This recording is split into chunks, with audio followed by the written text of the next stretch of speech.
La intervenció a la plaça de la Hispanitat va ser una de les primeres de la campanya municipal Barcelona Posa't Guapa. L'Ajuntament va fer l'encàrrec a una empresa francesa i es va inaugurar l'any 92.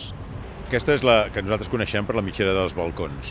És una mitgera que d'alguna manera en el seu dia va ajudar per acabar d'arreglar tot aquest espai on estem ara, que ara, esclar, ara està molt ben urbanitzat, però en aquell moment recordem que aquí passava tota l'entrada de cotxes de Barcelona, teníem el tren obert a cel obert i aquí era un gran solar.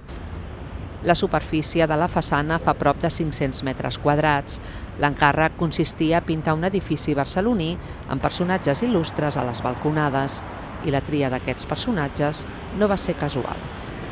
La primera premissa és que tenen una relació important amb Barcelona. Que tots fossin en aquell moment desapareguts, també era l'altra premissa, per evitar coses estranyes, i tenim des d'elements de representació política important de la història de Barcelona, de Catalunya, evidentment, tenim actrius, tenim pintors, tenim arquitectes, tenim metges, fins i tot a dalt del terrat podreu observar que tenim a un atleta, el Joaquim Blume.